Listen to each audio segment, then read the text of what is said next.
Okay. Yeah. All right.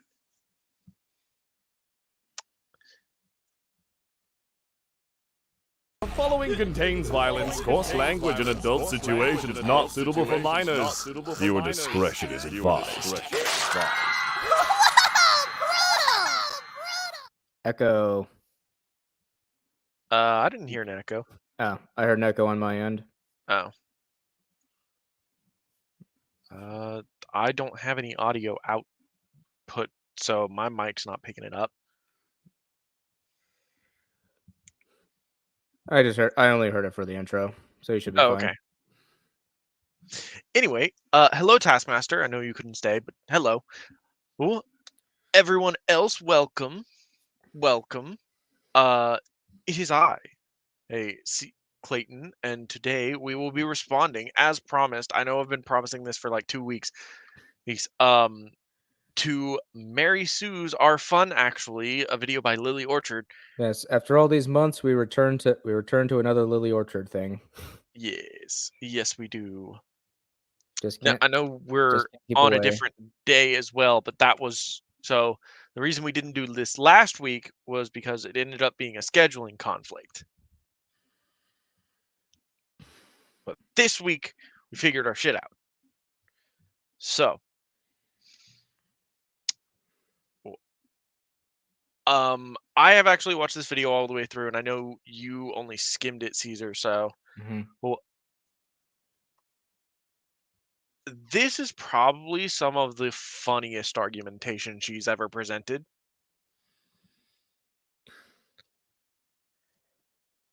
But let's get started, shall we? Yes, let's. Oh, I hit the wrong button. Womp womp. Oh, hey there, YouTube Discourse. What you up to today? Illuminatus, you bastard! Illuminatus, bastard! Well, okay. I don't get it. I don't get it either. Hi, Legacy. Hey, Legacy, this is your fault. Hey, you have fun You being made crazy. me aware of this video. Good God. Okay, I can only Legacy, this video makes me want to commit violence. Okay, can we talk about the fucking artwork? Like for 2 seconds? Can we look at this and be like, why? Why is this done? Why have you done this? It's Lily trying to hide her own insecurity. I don't know, but like her face is just weird. Like the smile is too big. Yeah, the smirk is too big. The head is just like tilted sideways for no reason. It's just like it's like she's looking away from her computer to someone else and just thrown her arm back over her chair. But without the actual like correct angles to communicate that.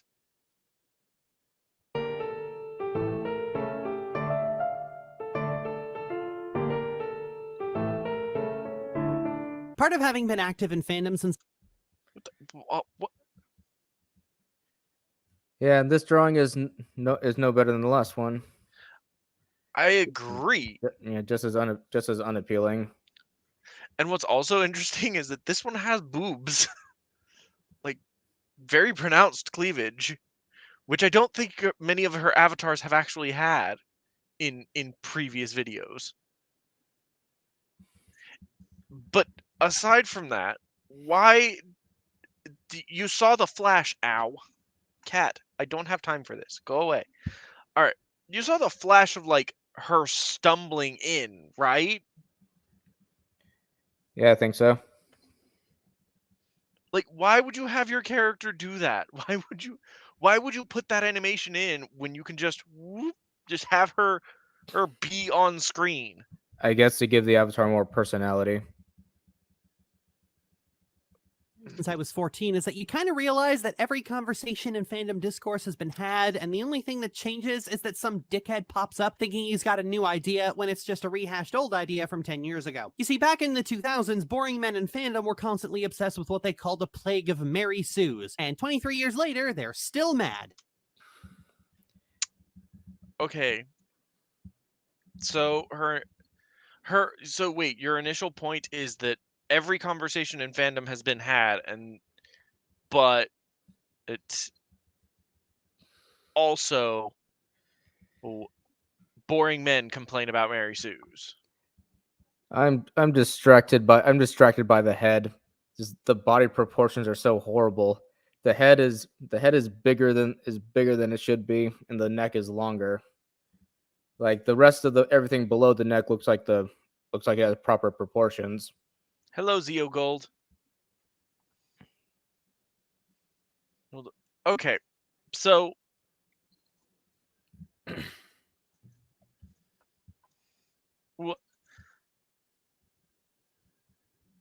lost what I was going to say. Let's continue.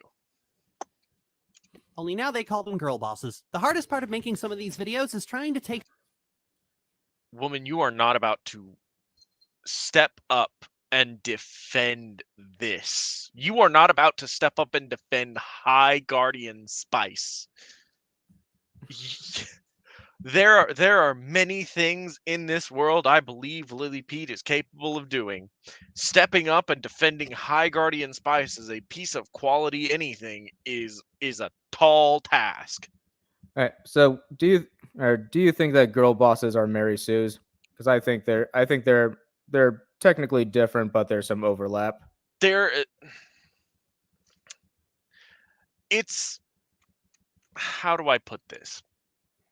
It's same but different. So like different cat, like, so yeah, well, let's explain it this way. Okay, so I have Rhodey, and Rhodey is a cat, but you also have bobcats, and bobcats are also cats, but they are two very different cats, but they are still cats. Get it? Yeah, I believe Yeah, so. so they're two of the same thing, but not necessarily the same thing. Girl bosses tend to be more, I hesitate to say better written, but more forward than a Mary Sue. Like, I would classify Avatar Korra as a girl boss Mary Sue, but the girl boss Mary Sue is just another species of Mary Sue that has permeated through. It's also the easiest to write because she's just a constant badass and constantly ahead of everybody else. Well, she's the smartest, she's the best. It's an easy character for you to write. And the problem with a lot of writers nowadays is they do self-inserts, which are, them without flaws.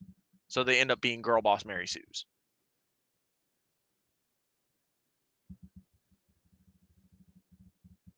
something that's very, very stupid, even somewhat seriously. See, crafting an argument for why X character isn't a Mary Sue or a girl boss takes a long time, and in that time that yokel has moved on to another target to just be wrong Yokel. about. So, Okay, yeah.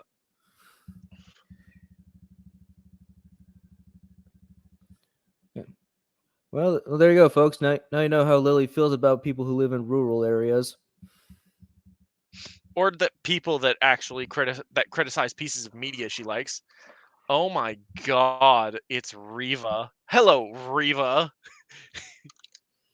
Welcome to the Star Wars universe, Riva. You unnecessary addition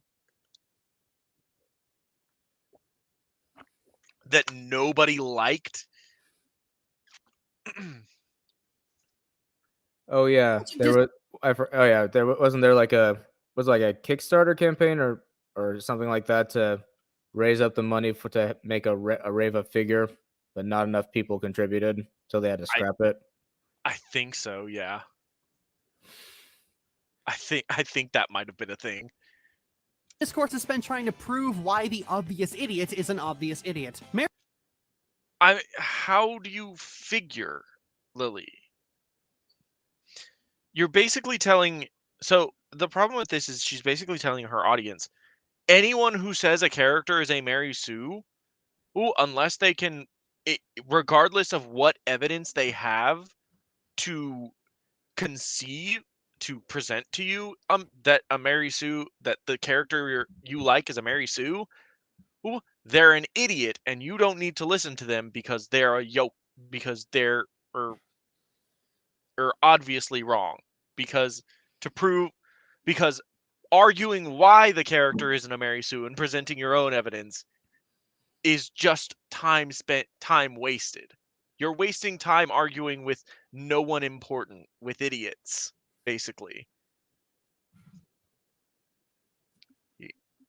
That is all you have said, Lily. You have not presented an argument. You have just told your audience, people who disagree with you are idiots and you shouldn't talk to them.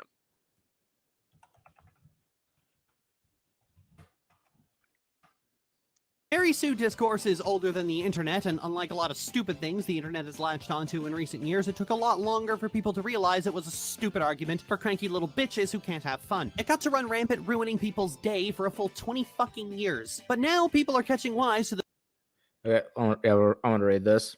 Yeah, I know. I think yeah. Try to say James C. Kirk is a Gary Stu.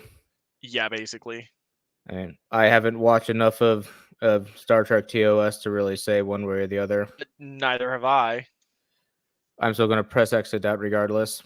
I would also press X to out. I'm pretty sure, he's like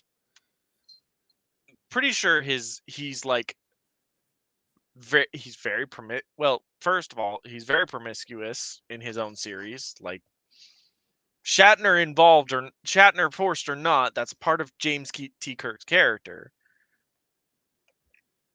And I'm almost 100% certain that in the movies he's literally responsible for Spock's death. Like, it's his fault that Spock has to do what he has to sacrifice himself. Which, if I caused the death of my best friend, I would be fucking devastated. Yeah, and then the following movie, he loses his son during his quest to bring Spock back. Yeah. Like, or maybe this is the new version of Kirk. Who knows? He does kind of look like Chris Pine. I remember I got into an argument. I can't use the buzzword Mary Sue because it's a fan fiction term, so it doesn't apply to canon characters. Oh, Legacy. I think you got in an argument with Lily Pete because she's about to make that same. I remember she makes that same argument in this video. I also like that she spent the last few minutes. Right before we paused, she was talking about how Mary Sue's are stupid arguments. It's a stupid argument, but didn't illustrate why it was a stupid argument. She just assumed it's a stupid. Calling someone a Mary Sue and calling someone a Mary Sue is just a stupid argument.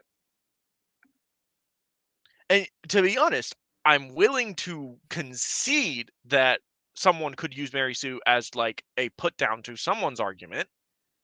But the problem is, the problem with bringing out the Mary Sue card is you have to prove it, because someone's going to be like, how do you figure? Yeah, and I love how Lily brought up that it's ruining other people's fun. Yeah. That tells you a lot. Lily is a consumer who doesn't like it when people criticize the stuff that she likes. It's ruining other people's fun. Fun is subjective, sweetheart. Art, if me not having fun watching Ahsoka, check out my Black 2 Nuzlocke to see what my thoughts on that series. Oh, have you been watching it? So Occam, one of the guys that one of our viewers that frequents the chat, that asked my opinion, and I was like, you know what? I haven't watched it, so I can't give an opinion, but I've heard it's bad.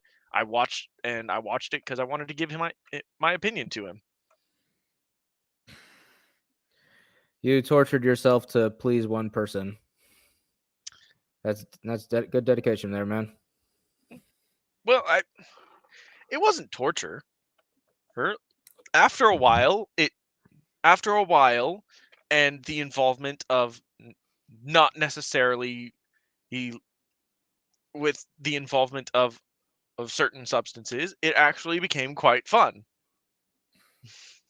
Eventually, you can get to the point where your brain just turns off and you just watch.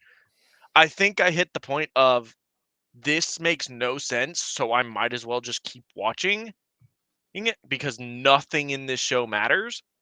Or and I'm too inebriated to actually care that anything is happening. And does it at sorry? Does it at least feel like a natural continuation of Rebels? No. Hmm. Unless you know who Morgan Elswan is, and then Sabine is like, I don't know what Sabine's character was like in Rebels, but she's basically like an insufferable whiner now.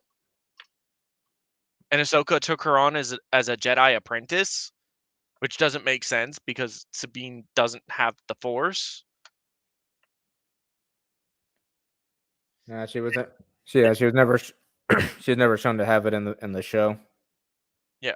So, you know. All right. But enough about Ahsoka. We've got this video to talk about. The notion that Mary Sue is jargon, and so dickheads need a new word for woman bad, and they saw a few online left. Yeah. Poor Strawman. Yeah. Anyone arguing that a character is a Mary Sue, a female character is a Mary Sue or a girl boss, must automatically be sexist. YouTubers making vague gargle sounds about girl boss and said, That'll work. and there it went, girl boss. Peach is a girl boss, but kids will love it. Okay. Why have you chosen Shadiversity? Lily? Why have you chosen the nice British man? He's Australian. Why have you chosen the nice British man?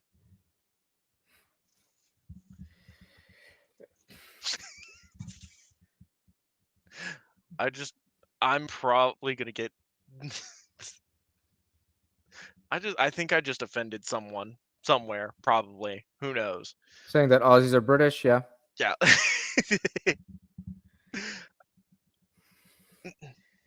And yeah, having seen the Mario movie, yeah, I could say Peach was a girl boss, but it wasn't insufferable. Like, okay, so actually this is I'm pretty sure this is Despero or Despero video, and then the other three are Shadiversity. So Why are you on Shadiversity? I, Lily? I'm guessing Lily must have found this on Twitter or something. Someone must have slapped all these thumbnails together. Probably.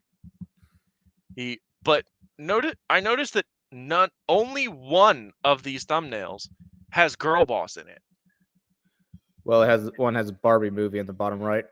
Yeah, so feminist cancer, which we know she probably would have used anyway. Well, I guess that would require Lily to actually do her own research and make her own collage. That's probably fair. like so we've got one example of girl boss, one example of a completely unrelated topic in the writer strike nobody cares. There's another unrelated topic in This Made Me Angry, Across the Spider-Verse, and then Barbie movie feminist cancer, which is not necessarily related, but because Lily has the views she does, obviously anything that assaults feminism must not stand. Just it's like she's expects that her audience doesn't actually watch the video. They just listen to it like it's a short podcast or something. Floss became the new word for Mary Sue's because of misogynistic little bitches stealing bad rhetoric from political YouTubers. Now, the thing about Mary Sue's is that its origins have always been bad faith. Not really. I mean, Mary Sue started off. So This Mary is Sue was originally came from a Star Trek fan fiction. However, yeah. this fan fiction was like a satire on Star Trek fan fictions. The titular character Mary Sue was just a spoof off of other self inserts. Were you gonna add to that? No, I was just saying like you left this image up. It originates from fan It's still going. Take the image away. Like for real. fiction communities, and while it has different definitions, Let's see. Mary Sue. Wow, hold up. Okay, hold on. Mary Sue criteria in 2005. Being a woman, being prominent, being powerful, being chosen one, unnatural hair color, unnatural eye color, wings, being a main character, being a black woman. This fit in 2005. This feels very made up. This Granted, I wasn't on the internet very much in 2005, but even I still call bullshit on this. there's no way. What by what who came up with this list? Where is your source? Where is the source? Where did you come up with this? Is it because we keep calling your Star Wars OC Mary Sue, and she's black? She is not. Oh no, she is. Oh shit. Of course. No, Lily, it's not being Mary Sue's are not being woman, and a black woman automatically makes them Mary Sue's. It's called we've examined the writing surrounding these women.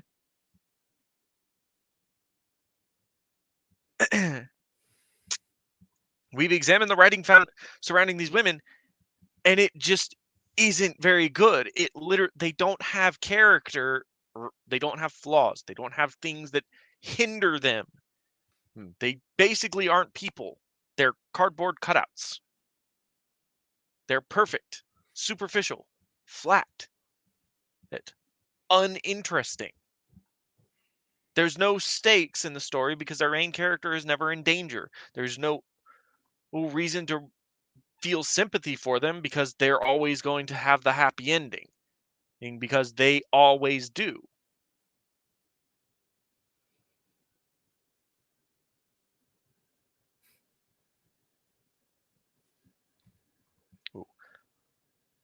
But for real, like what do you mean being a black woman?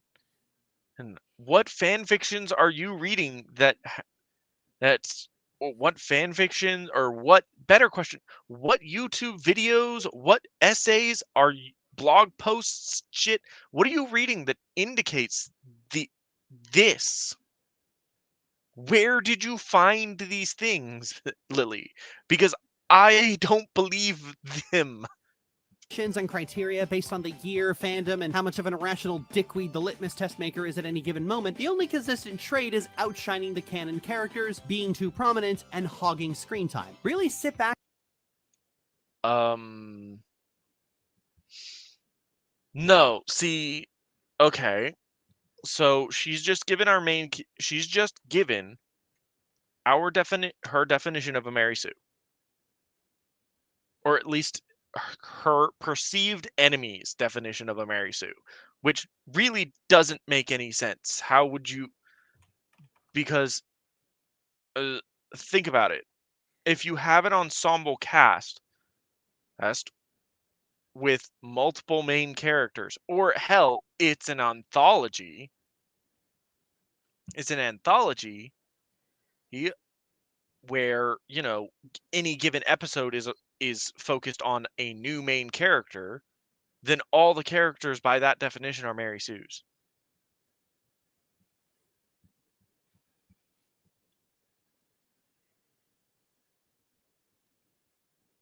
Like, this is a weird definition to come up with for this concept. Like, it's a very shallow thing. I can think critically for a second. This is fan fiction, so the complaint is that Dickhead A wants to read about the canon. I find it ironic that Lily is using the know-it-all kid from the Polar Express, since Yeah. they have a very, very similar sounding voice. Your self-indulgent silliness is getting in the way. This certainly makes the complaint sound a lot less objective and intellectual than years of opining would have had a bunch of teenagers believe, wouldn't it? We covered this in the last... I have not seen Turning Red. Turning Red actually turned me away. I was like, no. But, Lily... Hold on, I need to... characters and your self-indulgent silliness. So the complaint is that Dickhead A wants to read about the canon characters and your self-indulgent silliness is getting in the way. This certainly makes the complaint sound a lot... Stop saying my fanfics are bad. That's what I'm getting. That's the vibe I'm getting from this. Yeah, literally, don't say my fanfictions are bad. Like, people who complain about the writing in my fanfiction and are terrible people, they don't know anything. They're idiots. They're right-wing conspiracy reactionaries. He's probably racist. But worse is like, no, the issue, first of all, the original examination of the Mary Sue, the emergence of it, was not a thing that anyone cared about. It was just a way of identifying character, a specific character archetype that appeared a lot in fan fiction.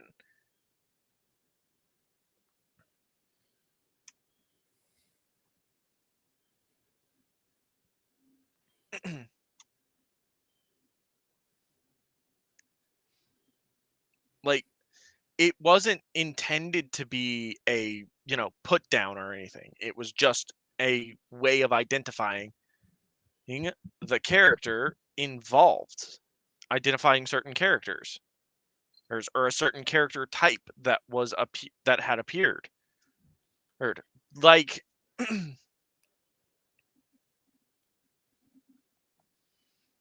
like there are fan fiction, like there are identifying terms for many types of fanfics.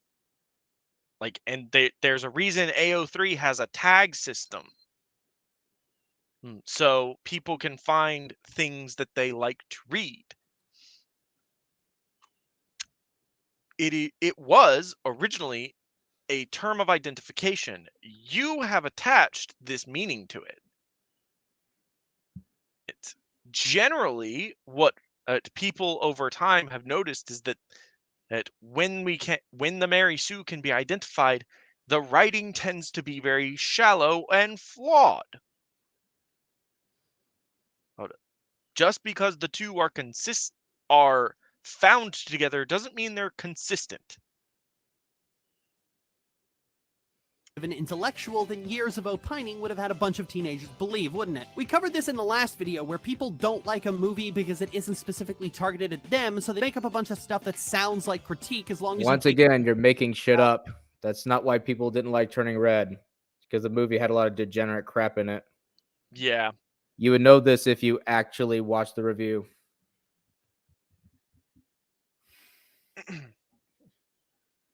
Like, the only thing I've seen about Turning Red is the Literature Devil's video on it, and that was a while ago.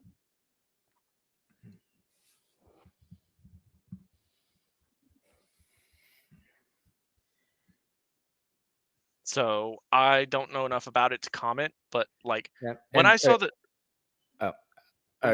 trailer for it, I was like, this is unappealing to me, so I will not watch it.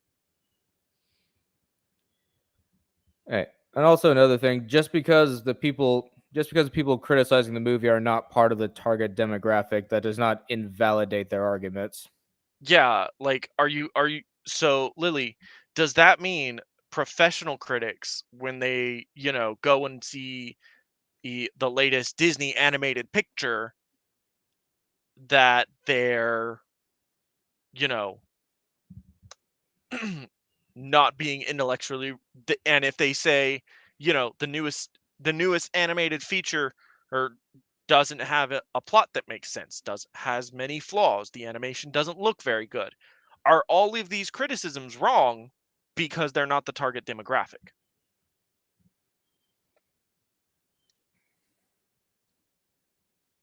You. If they had said, I wanted to read a different kind of fic, the natural response from anyone would have been, then scroll down, dickhead, why are you still talking to me? Of course. Of course, also another problem is that a lot of people critical would also be parents, and they probably don't want their children watching that kind of movie because of some of the themes that it has. There is that, yes.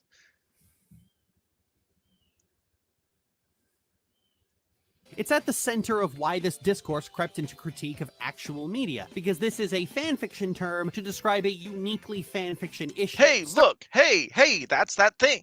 That's that argument that Legacy pointed out. Oh, Mary Sue is a fanfiction term, so using it to describe actual media isn't a correct use of the term.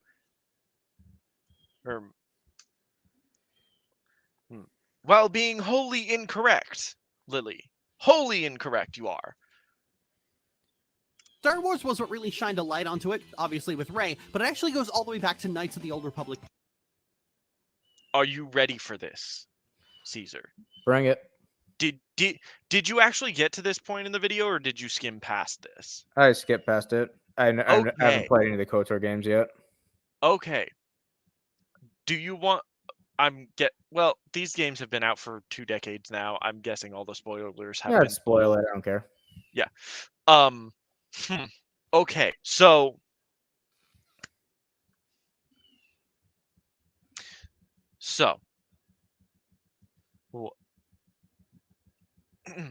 Lily is about to mount a defense for Rey.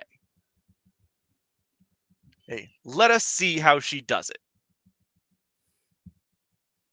See, in the first KOTOR, you got to play as the single biggest unapologetic Mary Sue in the universe. You get trained as a Jedi as an adult, which is a special case, they even say so, and then you go up against the Dark Lord of the Sith, but shocking twist, you were actually the bad guy who lost his memory, and they didn't kill you because you were just too special. So the Jedi reprogrammed your brain and erased your identity. The heroes, everybody! But the second game was very...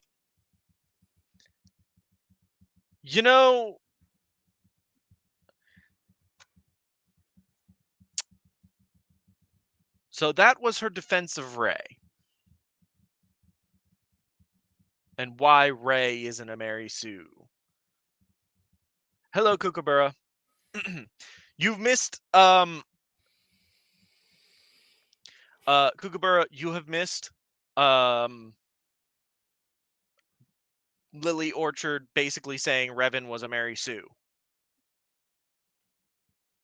Which Revan, within the KOTOR context of KOTOR, was a Mary Sue.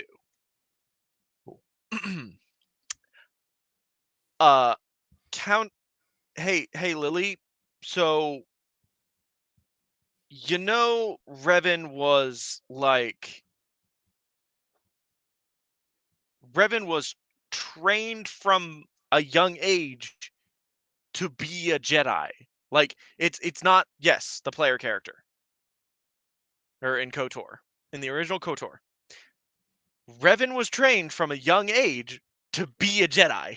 Like, that he was a Jedi Knight in the Mandalorian Wars. And when the Mandalorian Wars were happening, he was like, yo, what the fuck's this? We as Jedi need to be defending the Republic, need to be defending these people.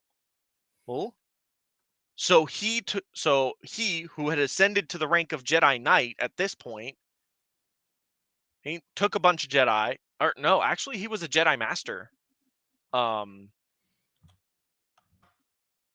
he was a Jedi Master. And he took a whole bunch of... He basically convinced a whole bunch of Jedi to join him and go fight in the Mandalorian Wars. Then he finds evidence that there's a Sith empire in the unknown regions of the galaxy. So he and his apprentice go off to try and find this empire and prove its existence because, the Jedi believe that the Sith are extinct. He comes back having fallen to the dark side, right? And is now waging war on the Republic. Then Bastila and a team of Jedi assault him. He's betrayed by his apprentice. He wakes up.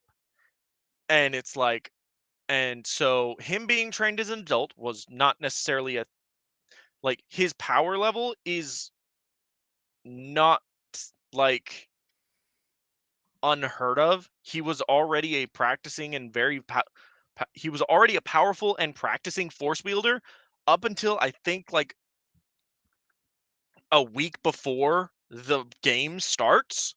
It's not... the training he receives is basically like a fucking review. Yeah, like he's being retrained how to ride a bike. He already knows how to ride the bike. His power is explained by the fact that he was already trained before. He was already a Jedi Master. He was already a Force wielder. Rey, meanwhile, appears, and by the end of movie 1, she just has the Force and can use some of the most advanced techniques within the Force. Very different. In the second game, you played a social pariah in the galaxy who can't meaningfully affect positive change because you're one single person in a galaxy of corruption that cares nothing for silly things like Jedi and Sith conflicts. And all of this is reinforced by a walking deconstructor who has been secretly manipulating everything that goes on into lengthy lectures about why the Jedi and the Force are bad at every possible opportunity, and who lectures you for being good and evil in equal measure. Did I mention this game was made by Obsidian? It's made very clear that you are not the... No, she doesn't. She doesn't, Kookaburra. However,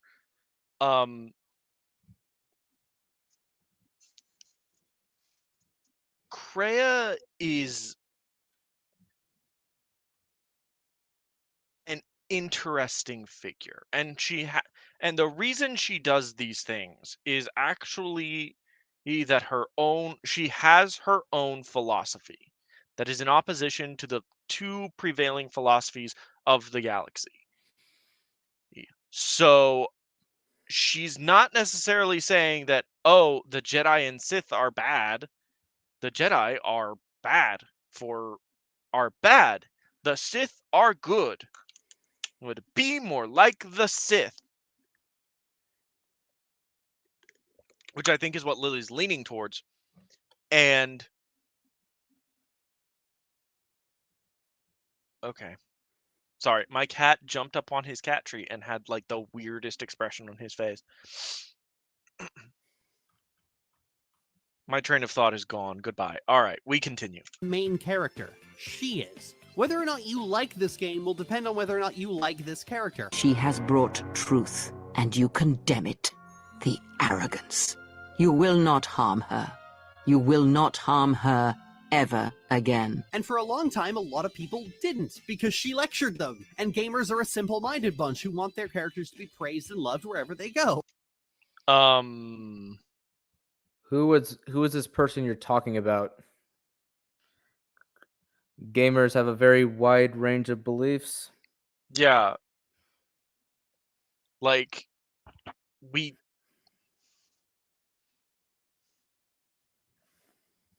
there are people that want, deep, rich character stories and things like that, and they play e-games that cater to that. And then there are people like, my roommate, who is satisfied with, blowing up World War II, World War I, and World War II era battleships for funsies.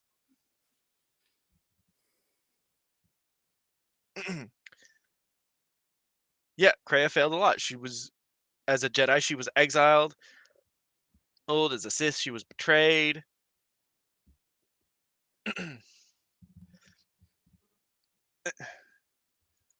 She isn't. I would even say she's not.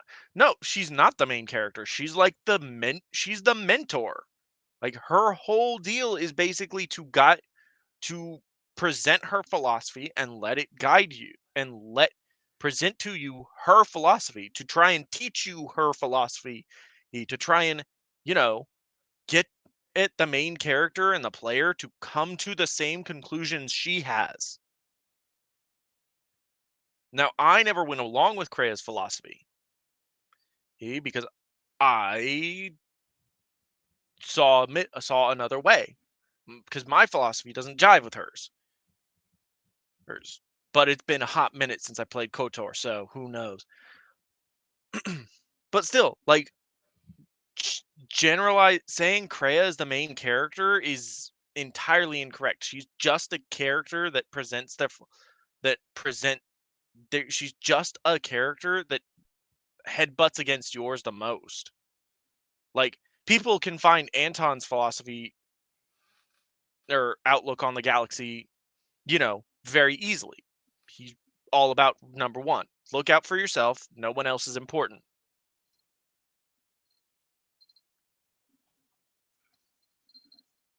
You need to stop coming up here and biting me, sir.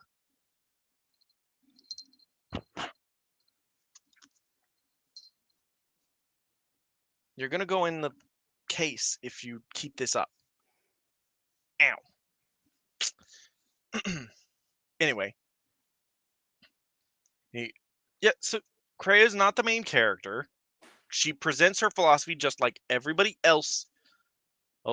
Like, Atris presents her philosophy. She's like, the dark side, we need to use the dark side. We, as Jedi, need to use the dark side to defeat the dark side.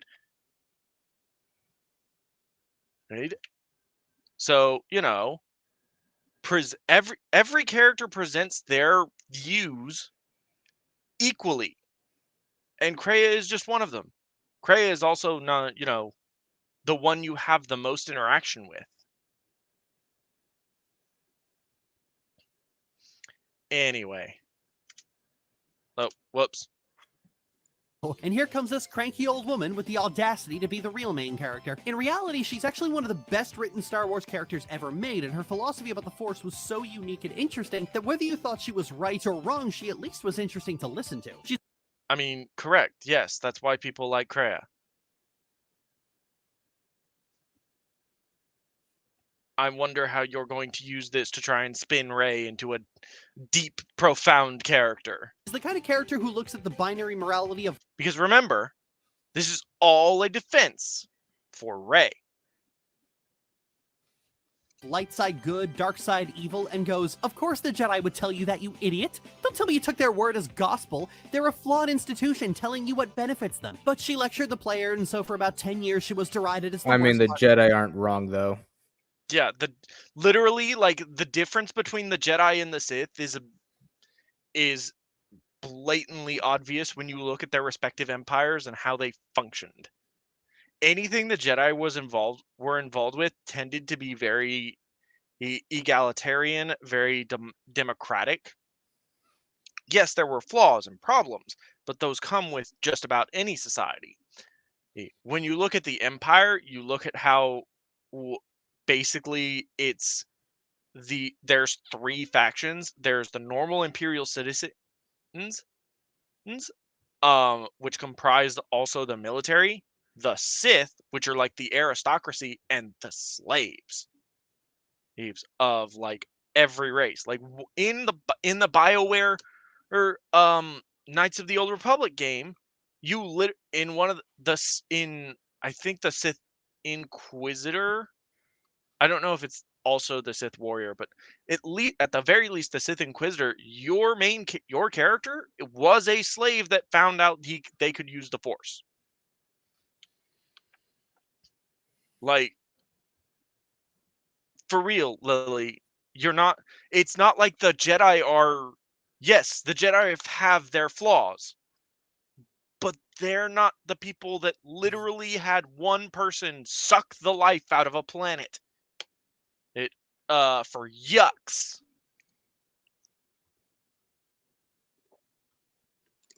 Jenna literally Vitiate and the one of them Vitiate and Nile. Not Darth Nihilus. That's what his name is.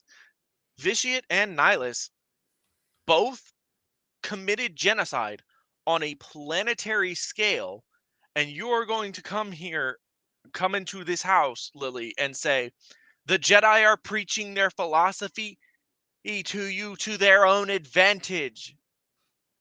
I mean, yes, they are, but the Jedi also aren't genociding people on a planetary scale. Well, for yucks. When you really look at it, Rey isn't called a Mary Sue because she beat up some loser and can fix a car. She's called a Mary Sue because she outshines the only white guy in the cast. No. I'm rewinding a bit to back when you described Revan as a Mary Sue. I can explain how Revan has the Force and why Revan has Force abilities, and why Revan can receive training as an adult. Well, I can even explain why Revan is alive in his own story. You know what I can't explain? How Rey can Jedi mind trick a stormtrooper to free her.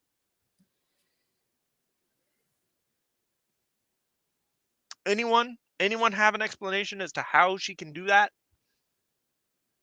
No?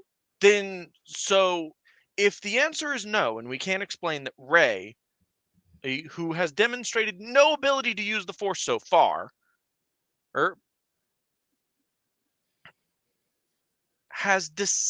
is somehow capable of wielding the Force in order for her not to be saved by the men of the cast.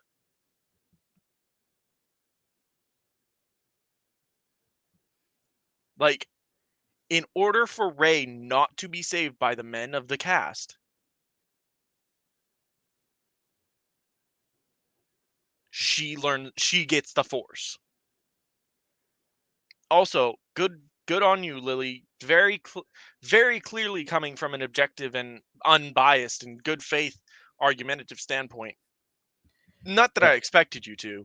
Yeah, Oh. not to mention that she could hold her ground against Kylo, even though Kylo's been training since presumably childhood.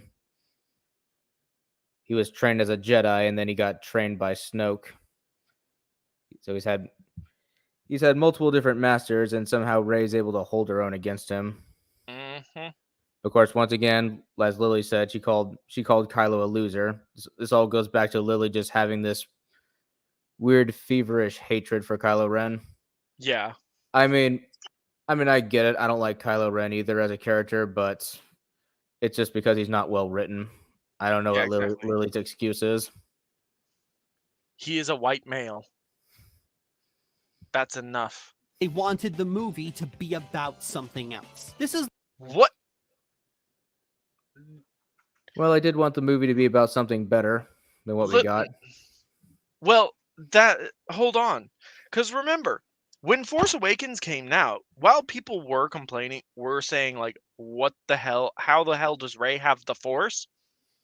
It wasn't really till The Last Jedi where we found out that she just has the Force just cuz. Yeah, it didn't. Yeah, because even at first I did not think Rey was a Mary Sue until I actually started listening to the arguments people had for it, and then that swayed me over to their side. Yeah, exactly. But then I decided, you know what? I'll wait until the next movie comes out to really form my opinion. And then The Last Jedi came out.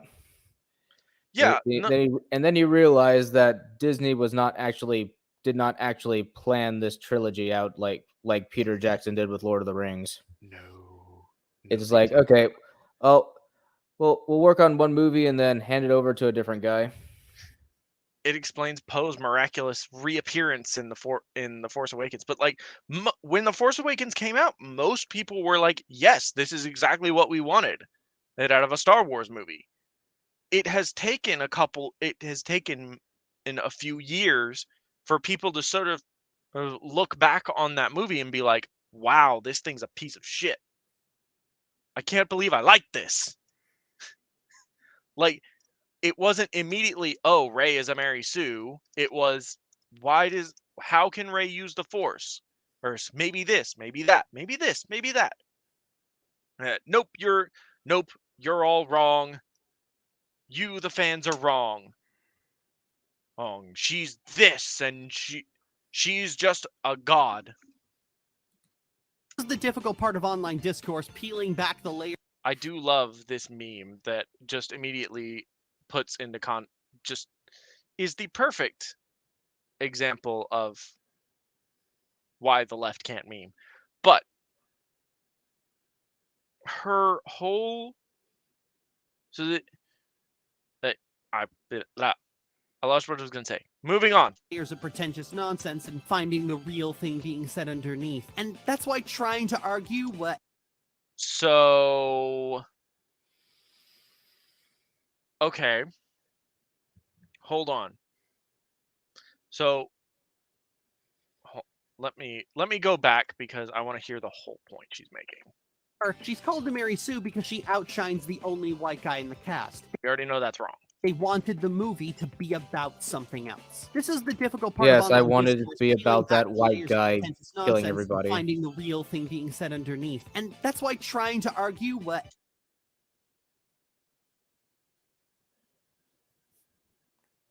I'm trying to piece together her argument here. Sorry, I talked over. No, it's fine. I'm sorry I didn't pause it to let you talk. I think her basically what she's saying here is people who call Rey a Mary Sue wanted Kylo Ren to be the main character of the movie because they saw them, because I'm guessing she thinks they see themselves in him. I know, that's a biggest fucking projection from people like this. Yeah, and then he basically is like, those people, all of their arguments are just pretentious nonsense that doesn't actually have any meaning. It just is it's literally just smoke and mirrors for them to say women bad, man good, woman bad.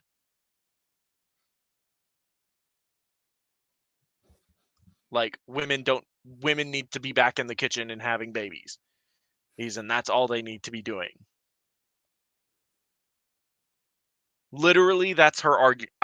I'm fairly certain I've nailed down her argument there. Which doesn't make any sense because I'm pretty sure it was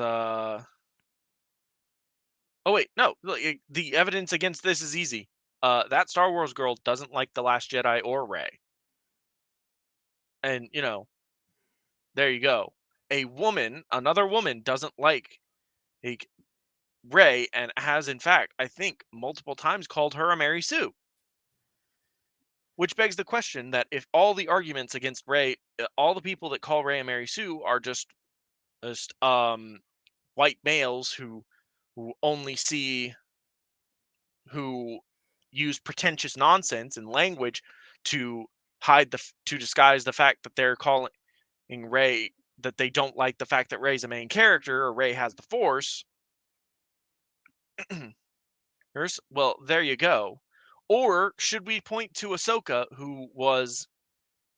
or should we point to Ahsoka or the many female Jedi that are in Star Wars: The Clone Wars that people liked and wanted to see more of? X character isn't a Mary Sue is a waste of time because you're arguing against the wrong thing. Okay. How? Because if I say Because if, for example, you were to call for example, Lily, if you were to call a character I enjoyed a Mary Sue, and I said, no, they're not, and present to you, am I still arguing against the wrong thing? Because you've called a character I enjoyed a Mary Sue, and then I came back and presented you evidence. And it's like he was trained from a young age. He already had all the knowledge he needed. He just needed to remember he actually knew what the fuck he was doing. So it makes sense that he has this level of power, that being taught that he just masters everything so quickly. Like, he did it because he's already done it. All the knowledge is there. He just needed to review it. And Bastila holding on to him makes absolute sense because, it's not like he wasn't the leader of the goddamn army that was attacking the Republic at the time. Yeah, that's kind of important. I don't know. Ooh, keeping high value political prisoners are safe and secure, and taking them alive so we can use what knowledge they have and extract that. See, I can mount a defense for the person you called a Mary Sue, but I'm apparently, according to you, arguing against the wrong thing. So what should I be arguing against when you call Darth Revan a Mary Sue? You can make a detailed analysis for why, say, Captain Marvel isn't an overpowered Mary Sue. Okay, so has Lily actually made a thesis yet? I don't think so. So, does Lily Orchard acknowledge that Mary Sues exist in Yes. fiction? Okay. Okay, so this isn't some kind of denial. No, Okay. this is not she does not deny that Mary Sues exist. She is her thesis, I guess. Her thesis in this video is basically that people that don't like Mary Sues, that criticize film and TV for having Mary Sue characters, are wrong because Mary Sues are fun. Ugh, I hate that costume. I agree. I've grown to fucking detest MCU costumes. They're so over designed. So many fucking lines. And it's more recent MCU costumes too. Yeah, I mean Like Falcon's Captain America getup has so many lines. Yeah, I mean a lot of the phase one costumes were fine for the most part. Like Iron Man, it makes sense that there would be lines there. It's literally a suit of armor that has, individual pieces. It makes sense that there are lines everywhere. And they're generally not that noticeable. Black Panther has a really good suit. Like a lot of the phase 1 and phase 2 stuff, great. It's like phase 4 and 5 are like, hey, lines everywhere.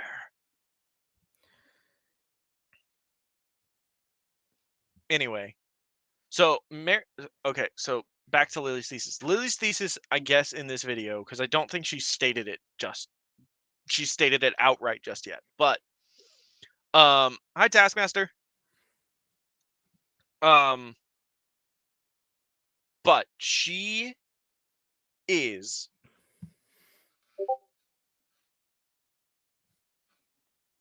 damn you, Discord. All right. So sure, Lily's thesis is basically that Mary Sues are fun, and are fun because people like watching Mary Sues who's beat stuff up.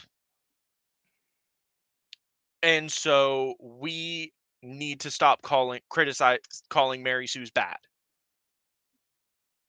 This is basically her argument. Yeah. Stop hating what I like. Yes. Boiled down and deconstructed a little bit, yes. Stop hating what I like. I like Mary Sue's, so you should too. Cool. And to be honest, I must somewhat agree with her. I do enjoy when an overpowered character gets to strut their stuff. Like characters like Gojo, One Punch Man, even Goku to a certain extent. And are all very enjoyable to watch. But what makes those characters those very overpowered characters very interesting to watch is that they actually have character. Saitama is very dry. He's very non-reactive. Yeah, He's like he got so powerful. He got so powerful that he just life has just become miserable for him. yeah, it's actually fucking hilarious. It's like he's just like, "Oh, there's a sale?" Yeah. I walk through life knowing that that effectively nothing can kill me, so there's no danger to me. There's no reason for me to be like ever scared of anything. It's why when it's why in like I think the end of the first season, one of the villains is like actually he forces him to get serious and he's like, "Thank God something interesting is happening." Yes, Psyche K is hilarious. But again, all of these are not only are these anime, but besides that, all of these are well-written characters. There are Superman is a Mary Sue by like if we were just to take his power and backstory, Superman is a Mary Sue. But Superman is interesting to read and watch because, he's a character. He has flaws. He his I the things that clash with him are unique in that it is a clash of morality versus cold morality versus hard reality, of his own morality versus other morality. For example, he fights Brainiac, one of his premier villains. Brainiac likes to collect knowledge and store it and, preserve things.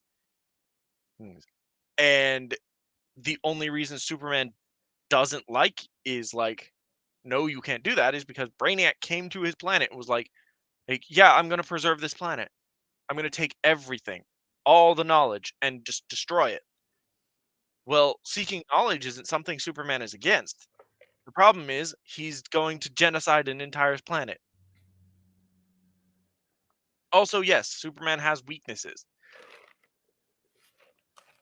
But Lily's going to argue that watching Ray and Captain Marvel and other Mary Sues, like the Mary Sues of Hollywood and TV are just the same as watching those other characters, which tells me that her view of what a character is very, very shallow. Also, But you're making a critical mistake because that's not what the unshaven douchebag is actually angry about. Hey, I shaved a couple days ago.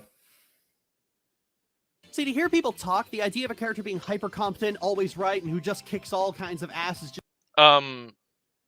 are you pulling the okay? Look, what's her name in The Fifth Element? I know her like actress is Mila Jovovich, whatever her. Yes, this girl in The Fifth Element. She doesn't know anything. Literally, like she doesn't know anything, and the only reason she knows everything by like the midpoint of the movie is because she like downloads the internet.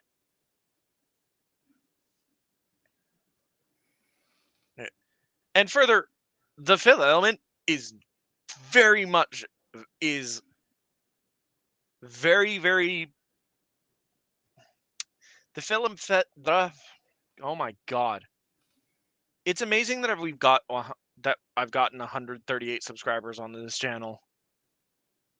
Well, I cannot speak for the life of me. The Fifth Element is not a movie to be taken seriously. Like the movie itself doesn't take itself seriously. It's all about just being a spectacle, which it is. It's just intended to be doofy fun, which I'm fine with. But even then, still a character, not a Mary Sue. Still a character. She has wants, desires. She's not necessarily flawed, but she doesn't have much.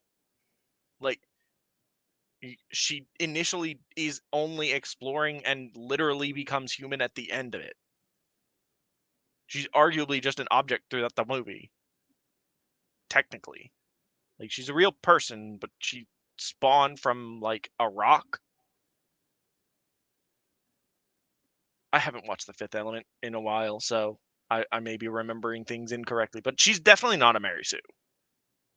Just objectively bad writing because good characters struggle and earn everything and yada yada yada. Yes.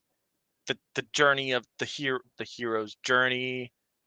Unless you agree with Maggie Mayfish and think that the dude that invented the hero's journey was a horrifying racist.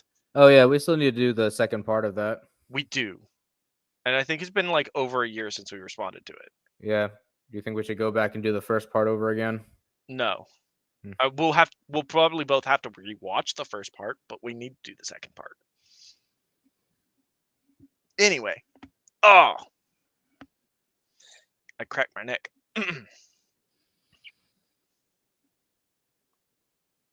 So, unless you agree with Maggie Mayfish and think that the hero's journey is bullshit, then why write a story in the first place? If you're not if the story isn't to see a character grow or change or build a world where, things happen, why write the story at all? Well, and we see this now with a lot of the writing where they don't write characters that have flaws or grow or change, and the stories they've come up with are very boring. They don't really have any meaning to them.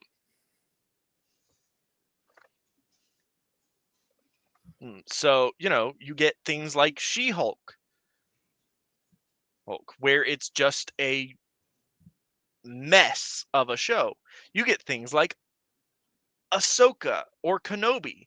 Both shows are just poorly written because they have to accommodate this idea that that characters with flaws they have to accommodate the idea that all women are strong and powerful, and having them be flawed or question things or cry or be vulnerable is bad. Or be sexy. Women can't be sexy anymore. Nope. Unless it's sex positivity. Like, it's okay when they do it. And that's bullshit, and I know that's bullshit, and you know that's bullshit because hyper-competent Mary Sues are fucking fun. Anakin is not a Mary Sue. Anakin is definitely not a Mary Sue. He has Mary Sue tendencies, but he's not a Mary Sue. You really think you have a chance against us? Like the whole reason he fell to the dark side because he's flawed as fuck. Oh, right. Yeah. Like it's literally the whole reason he fell to the dark side. Yeah, Anakin had raw talent. That's about it. Yeah. Hold on. She has stated her thesis is that basically Mary Sues are fun and you're bullshitting when you say that Mary Sues are bad. Right? And this is her first piece of evidence. That's Mr. Cowboy. Yippee-ki-yay, motherfucker. Turn off the light show and prove to me you can beat me with that. Yeah, so we have Die Hard. McClane is not a Mary Sue. That dude is personal. Like, McClane is not flawed in the fact that he is a skilled a skilled individual in extreme circumstances, and thus has the skills to, combat these terrorists and whatnot. But he also gets pretty lucky, I'm pretty sure, on several occasions. And further, his personal life is a mess. The only reason he's in the building at all is because he's trying to win back his wife, who's divorcing him, I'm pretty sure. They either are divorced or they're divorcing. At the beginning of the movie, this guy's personal life is in shambles. His connection with his family is gone and is in shambles as well. These are his flaws. This is like what builds him into the person that can do this. Is because he is driven to save the family and hopefully save and protect the family that, he loves.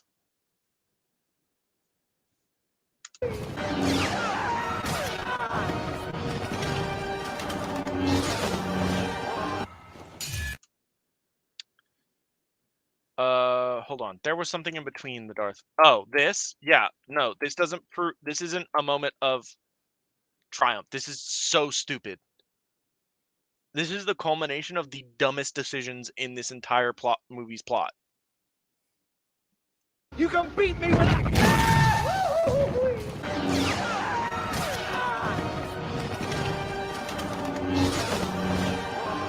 Yeah, that scene kind of ruined Darth Vader's entrance into the in A New Hope. Oh, it did. Why? Because now it showed that like right before that he was just cutting a bunch of guys. He just tanked a bunch of things, he just tanked and took down a bunch of guys. He's why didn't he just go and do that in A New Hope? He's no longer super ominous or anything.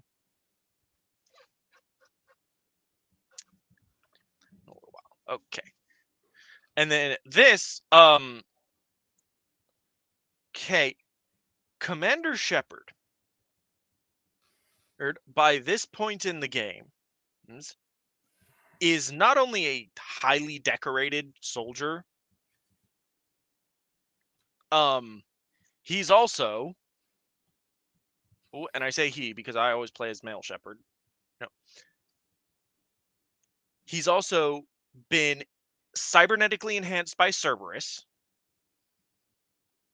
and is a combat veteran of multiple confrontations.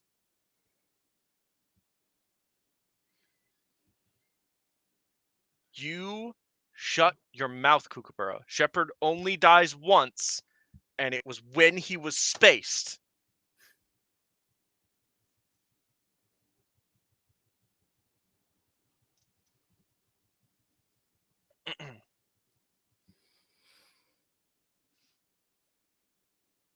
Anyway, but like it makes sense that especially considering that this takes place like right after his boss fight.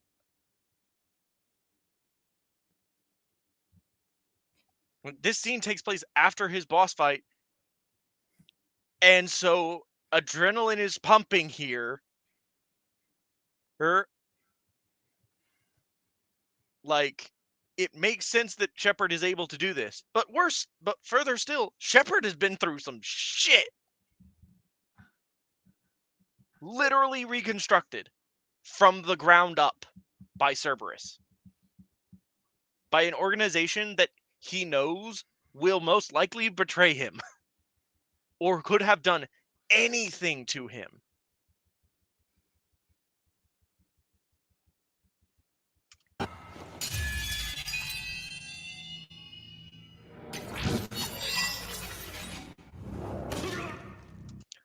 To be honest, I wished this scene was different depending on what kind of specialization you had. Like, I like the tech sword. But if you play a biotic or an adept, you don't get the tech sword as your melee. You get a biotic pulse. it just would have been nice to have that happen, to just have that be the final thing. Just Shepard, biotic Shepard, just boom, punching Kai Lang into the wall. That was for Thane, you son of a bitch. But if you don't, I will look for you. This dude is literally a former CIA wetworks agent. Like, he's literally a government-trained assassin. I will find you. And I will kill you.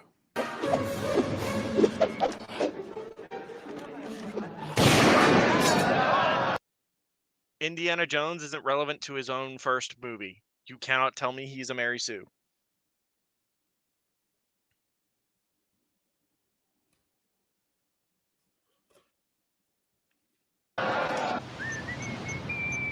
Let's see. Satellite hijacking, attempted murder, terrorism, and oh yes, speeding. I'm gonna have to ask you boys to pull over. This is not gonna look good come promotion time. And of course, my No, of course not. Why would that would mean her point ain't is wrong, Zeo Gold. That would mean she would be wrong, and Lily is never wrong. my personal favorite. Y'all ready for this? All right, we're skipping past this because she just sucks this dark elf stick for like 3 more minutes.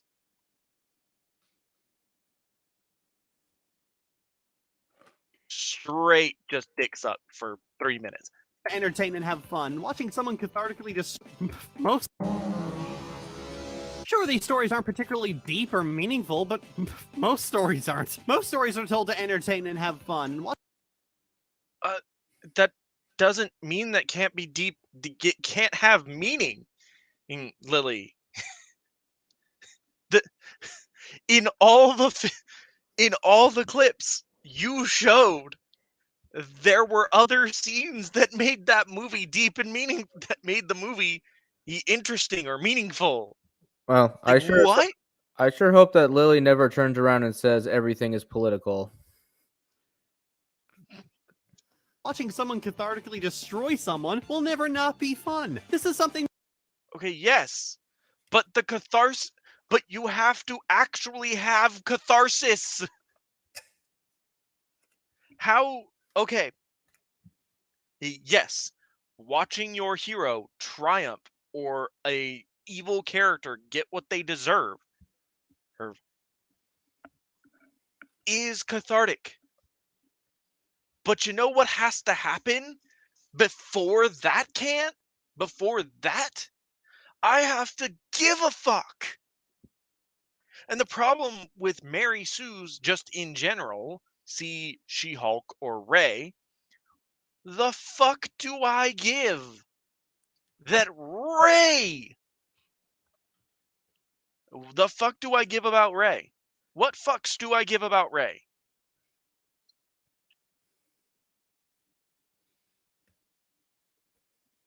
Like, what previous scenes in her movie before she cathartically, and I say cathartically in air quotes, beats on Kylo Ren for presumably killing Han Solo, which, God, I wish that were Chewie.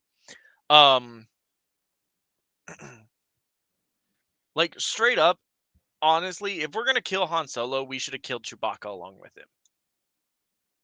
I'm sorry, I know it's probably like that's probably a pretty spicy take, but honestly, for everything else that Chewbacca is used for in the rest of the Star sequel trilogy, he should have just died along with Han Solo. Like, he should have gone down, like, jumped down there and fucking taken on Kylo Ren, hands to lightsaber, or like, and died heroically. He delaying Kylo so Rey and Finn could escape. Like, that shit would have been chef's kiss. What a way to go. But no, we've got to keep Chewbacca around because he's marketable. We've been enjoying for decades as escapism, but now we live in darkest timeline 2023, where not only are you going to have a That's not. greasy bearded fuck yelling about how this is somehow an infection of society, you'll also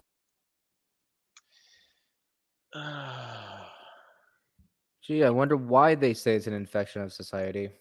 I wonder why when They perhaps putting in certain types of messaging, promoting bad ideals. certain views above as morally superior to others, or placing certain genders as morally superior to others, you know.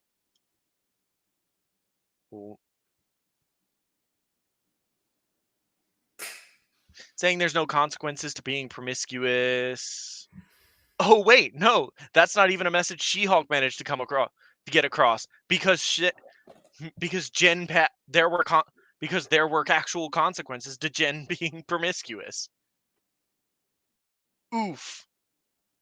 also get an equally greasy bearded fuck yelling about how this is capitalism polluting feminism. I don't know about that one. Oh wait. Oh right, Lily doesn't like BreadTube either because she probably thinks BreadTubers are sellouts. I don't begrudge the first guy. He's just a fucking content mill churning out outrage for the sake of easy clicks. Wow. Oh, you know, I see. I would believe that, but Mahler quite literally spent 5 hours breaking down every single scene in Star Wars Strange: The Multiverse of Madness and telling him and explaining why none of it made sense. He then spent 2.5 hours breaking down. I think he spent an hour breaking down Captain Marvel. He spent 2.5 hours breaking down the Snyder cut of Justice League. So I have to ask, how is that content how is that content farming? Or how is that outrage farming? When very clearly the scripting, editing, scripting, recording, and editing in a 5-hour project is not something I would ever want to do. Because you know what? That 5-hour that 5-hour runtime was probably 10, in reality 10, including rekuts, rewrites, or restructures of sentencing. Like, a lot of work goes into producing that level of content, which is why I don't do it, because I'm lazy. Yeah, but I do, and it's a pain in the ass. Exactly. So, Lily, when you say that people, when you do this generalization, you not only disparage the work of people who put, months or weeks into getting things right, into making sure their videos are the best possibly can be, and their arguments are the most refined they can be. You're not only disparaging them, you're disparaging your own work. Because I presume that you spend a lot of time and effort scripting these videos and working on them in order to make them look the best possible you can. And I don't begrudge you that. You can do what you like, and you can have your opinions. Just don't expect me to agree with you all the time. But why disparage your own work? He's an idiot and he's evil, but he's obviously so. Oh, right. He's an idiot and he's evil.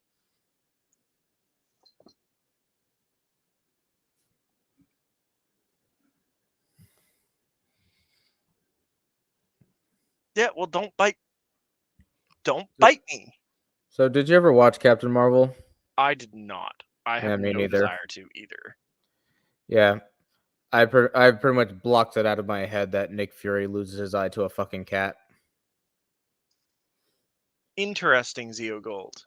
It takes a lot longer and takes a lot more energy to explain why the second guy, or girl in some cases, despite cloaking his anger about female characters in anti-capitalist language... and I've noticed that a lot of BreadTubers don't like Lily either. Which, to give credit where it's due, I will applaud BreadTube for having enough sensibility to call out people like Lily Orchard and Movie Bob. Yeah. They have even their own insanity has its limits. Speaking of what, one of these days we need to do a Movie Bob video. Oh God. I And know. I'm but tired of doing Lily Orchard all the time.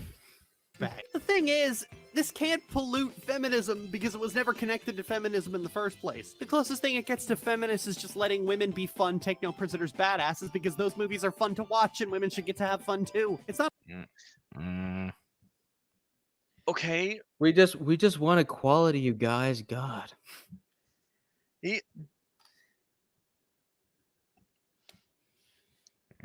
Lily, would you rather have the writing?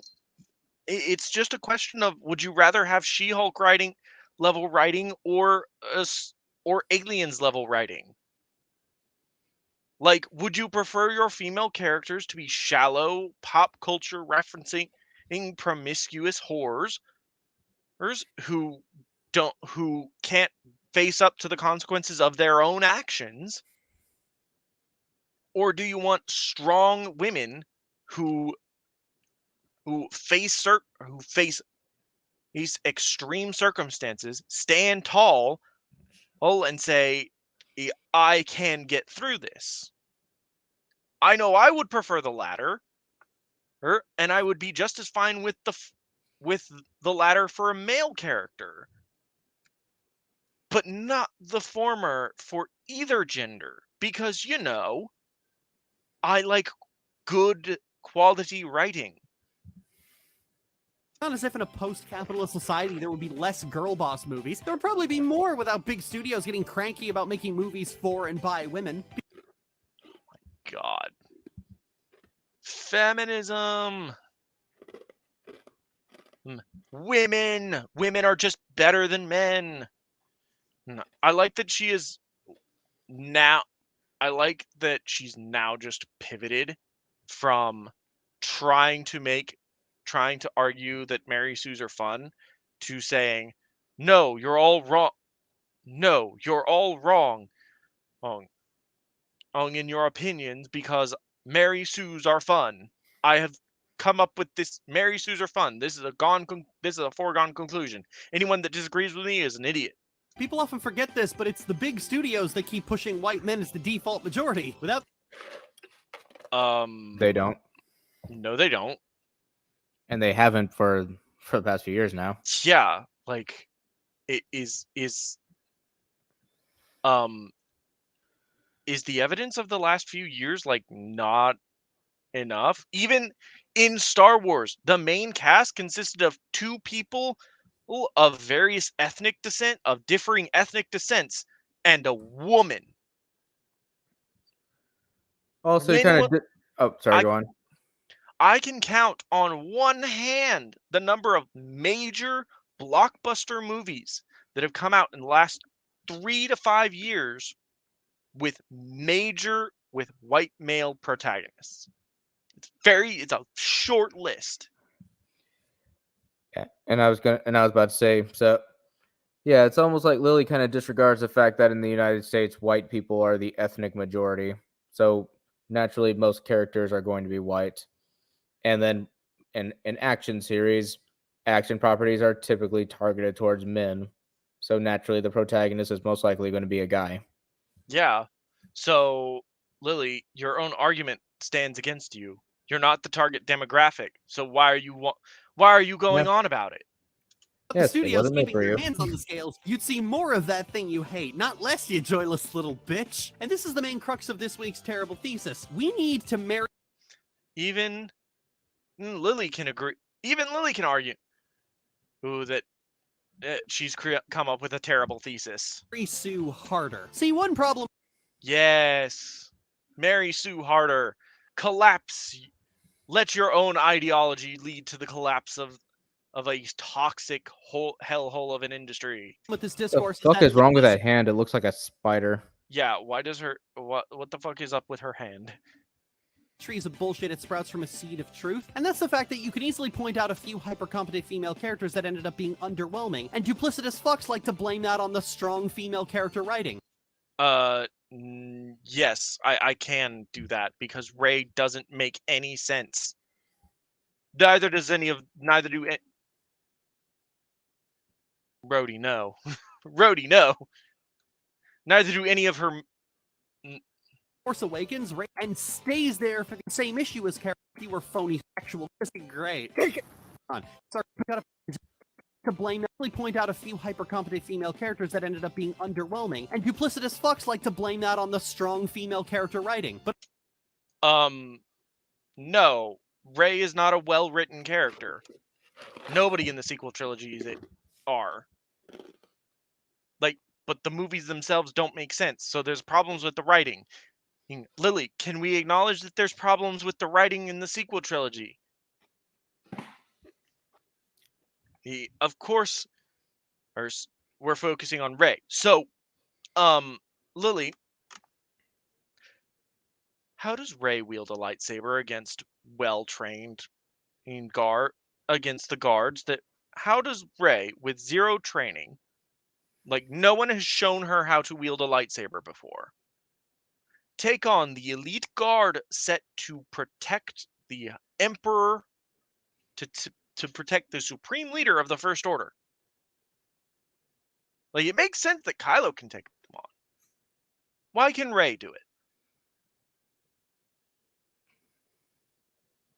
But in reality, it's a lot easier to diagnose and a lot less convenient for them. As fun as Captain Marvel is, one significant problem with her character is that 90% of the time she shows up, she's a cold, emotionless robot. Okay, you realize that that's a problem with the writing.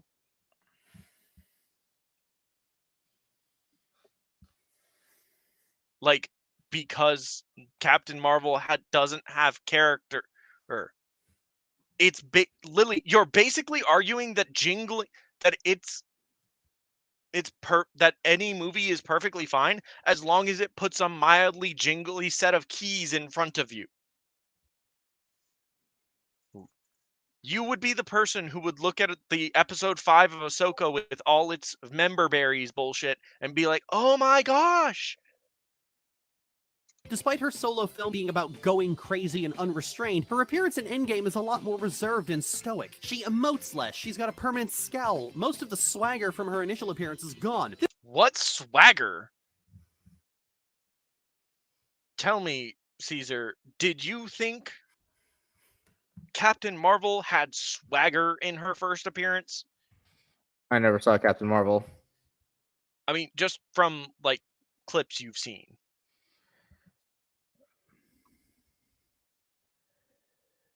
Do you see swagger here? She emotes Swagger less, she's got a permanent scowl. anywhere? Most of the swagger from her initial appearance is gone. This is someone whose powers are berserker rage, you know? No. That's not her power. I don't know what her powers are, but that's definitely not it. It's not because she gets angry. It's just she uses her emotions to fuel it. It's not like she is not the Hulk, well, whose power is berserker rage. She just has photon beams. Oh, in her solo film, she has a lot more personality. She's angrier, she's sarcastic, she's really cute with her daughter, even though she can't That's not her daughter. remember her. She's got this Angrier. grunt Wait, vibe going on. that's a desirable personality trait, being angrier. Yeah. Well, then again, Lily's a sociopath, as we'll see in 3 seconds.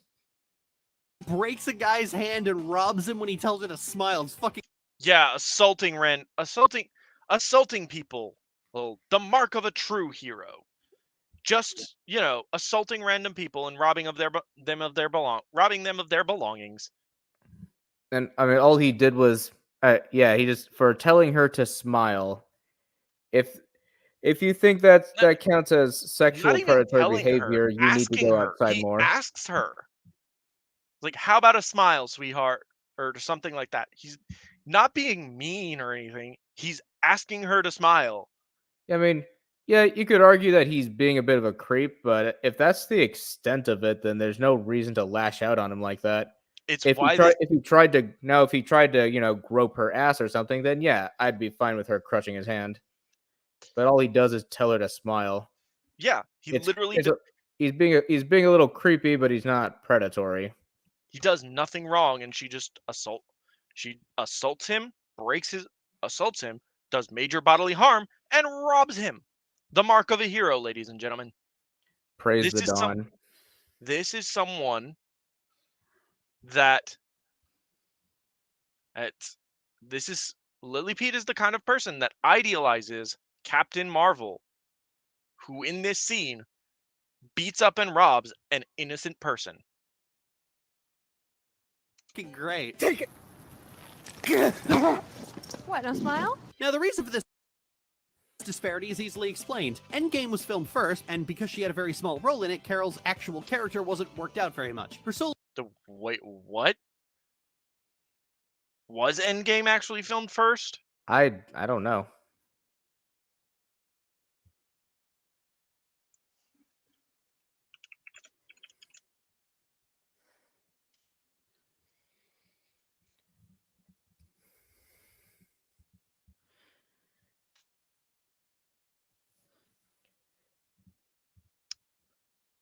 I will say that in Endgame, she was not detestable. She was just there.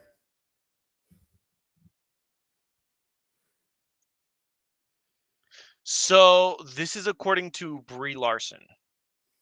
That claim is according to Brie Larson herself. So I don't know. It could be, but who knows?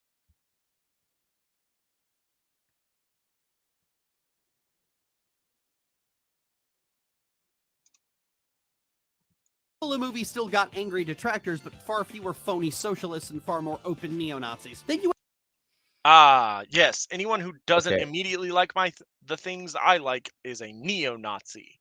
Nazis were socialists. National Socialist German Workers' Party. Never forget.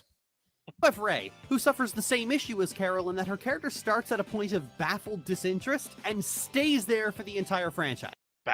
Wait, what?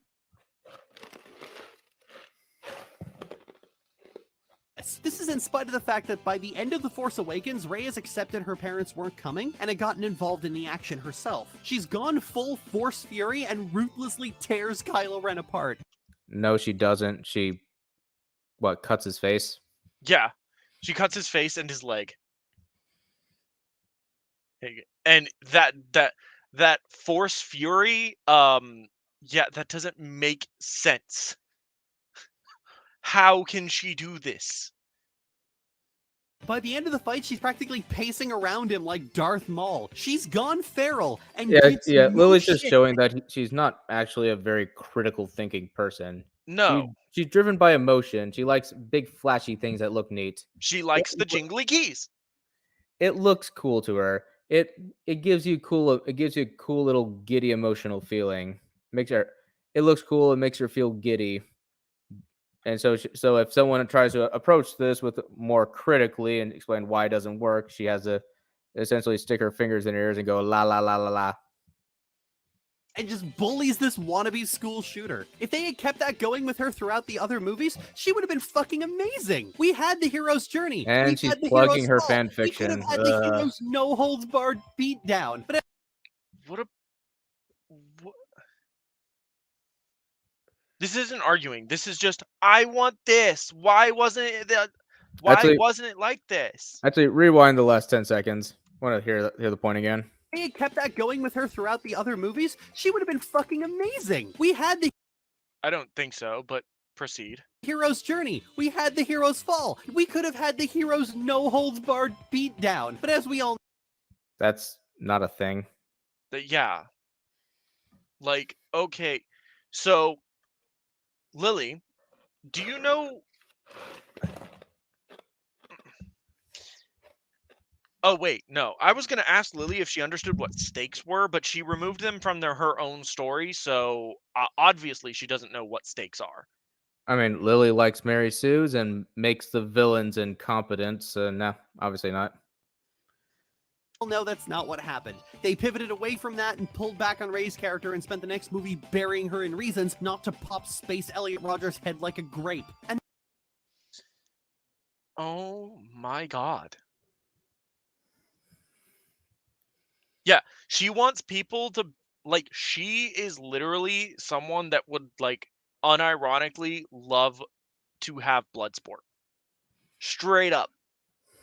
Like, oh, people are violent if like, and she wants it to be, like, you know, though, after there was a, good lord. Short Fat Otaku published a video a while ago. It was called like an After the Revolution. Like he went through a bunch of Twitter threads that for like what was going to happen after of what people would want to do after the, communist revolution took over. And Lily is one of those people who would join the Gestapo and be like, all right, any dissidents have to fight to the death in this arena. You literally create fight pits because she just wants to watch people beat the fuck out of each other. Allegedly. There. Now we're not defaming her character. Like her fantasy is basically beating the hell out of people that don't like her, that criticize her, things she likes. Yeah, pretty much. She did an anti-bullying video a long time ago. Oh, I think I've heard of this. Like, doesn't Yeah. Lily they like just beat the shit out of the bully senselessly? Yes, like for no reason. Like hit that. Like she says, like you should have hit that motherfucker with a chair. I'm like, so yeah, Lily Orchard is kind of a very violent person, and she doesn't disguise it very well. And that's the rub that makes the outrage merchants so stupid and disingenuous. Rey's character isn't bland because she was made to appeal to quote-unquote woke scolds. Her character is bland because she was made to appeal to them. How? How do you No, she was made to appeal to girls. That's the point. That's why they push for the whole forces female crap. They want to appeal to more young girls.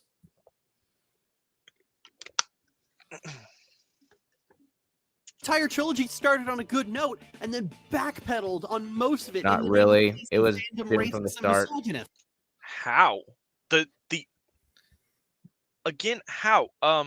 The Last Jedi is basically a fuck you to every fan theory that came out post Force Awakens. Yeah, it was like the fan I remember when, I'm sure I've said this several times already, but fuck it. It's like when Force Awakens came out, yeah, I wasn't overly thrilled with it because it just copied A New Hope. However, I liked the new characters and I was interested to see where this went. Like maybe as time goes on, we'll get explanations for why Rey is so powerful and just what's going on. And then Last Jedi is just like, nah, who cares? It's just pure pretentious contrarian crap. Yeah. Like that's the thing. Like the Star Wars sequel trilogy is basically a movie, is a trilogy for pseudo intellectuals. Each movie is appealed to a different type of pseudo intellectual. Well, actually, no. Rise of Skywalker is not a pseudo intellectual movie. It's just dumb consumer. Yeah. Like, I remember the reaction of The Force Awakens. No, not that one, but the fandom. It was a wild time. Jedi Storm Pilot was the most popular ship. Everyone was wondering who Rey's parents were and missing the point. Rey was consistently characterized as a feral gremlin Jedi who probably doesn't shower. And then I do not remember any of this. Nah, me neither. That all just went away as she became another sidelined woman talking in soft monotones about how others can't understand her and she has to go it alone. Like, come on, girl, where's the flair? You can shoot lightning from your fucking fingertips and you're... Let's not talk about that scene. Yeah, she didn't know she could do that until the last movie, and that was by accident. When she blew it, she thought Chewie was on that ship, and she freaked the fuck out when she blew it up. Angsting about that? Look, you just backflipped over a starship like... Let's not talk about this scene and how dumb both of these scenes are. It was nothing! Lady, you're fucking cool! She's boring! Lily, sitting through the sequel trilogy is an exercise in keeping myself the fuck awake. It either pisses me off or I don't pay attention and fall the fuck asleep. Because Rey is a boring character. Finn is the only one with an actual personality, and even he doesn't get the screen time he deserves. And then I have to watch this every time shit. She shows up, she should... Like, slowing down this fight makes zero That sense. Devil May Cry music backing her. Make an edit of that. Michaela will love it. No. No. Whatever you are about to do to the Devil May Cry soundtrack doesn't deserve this.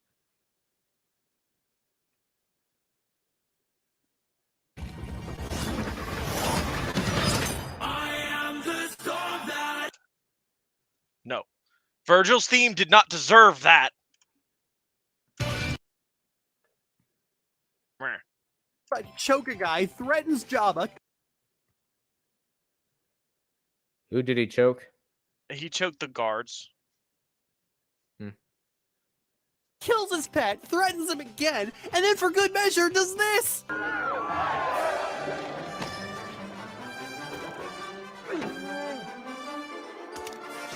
You dramatic little bitch!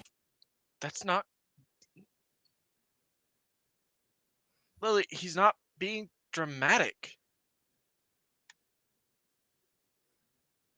He is doing what he needs to. There are guns pointed at him on that plank. Yeah, so did he even actually kill Jabba's guards, though? Or did he just knock them out? I think he does kill them. Or, no, the guards at the entrance of the palace, I think he just knocks them out. And yeah, He's like... Okay, yeah. He comes in, but the problem is, like, he sent a message to Jabba and was like, hey, I'm coming to barter for Han Solo's life, for Captain Solo. These 2 droids are my gift to you, in exchange for him, for his freedom. And Jabba's like, no, fuck that. Luke comes in, is like, I gave you the bargaining.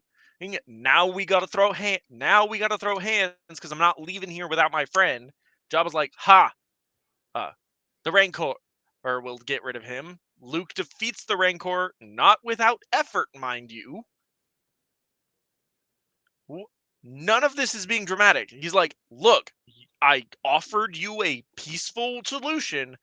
Now we must and every time and at every step, Jabba escalates the violence. He could have just said, you know what? Fine, we'll take the 2 droids and you can have Captain Solo. Go for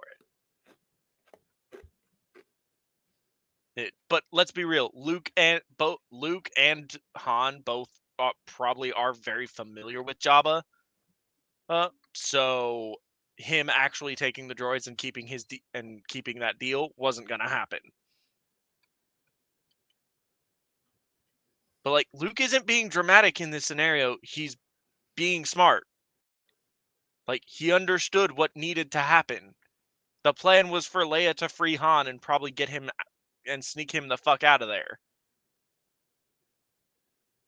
Or like, Lando is disguised at Jabba's palace as a guard. This is a very clearly an operation that was thought through. They had a plan. Like, Luke showing up is not, oh, you have my friends, so I'm coming to get them. Let me make a dramatic entrance. It's, all right, time for my next part of the plan. I'm the divergent, so I have to make a dramatic entrance. Like, literally drawing attention away from the other parts of the plan that are happening. Anakin Skywalker is the fucking king of swagger! Dude shows up as a 9-year-old like, yeah, I can build an engine out of garbage, yeah, I can win a deadly race that kills even adults, yeah, I can take out a droid control ship, and he just keeps doing shit like that for the rest of his damn life! Yeah, I can agree that was pretty dumb in Phantom Menace for Anakin to do that so easily. Yeah. Absolutely. Anakin also just enjoys piloting, so he's also super young, so he's a bit riskier. Like, I think in he's 20.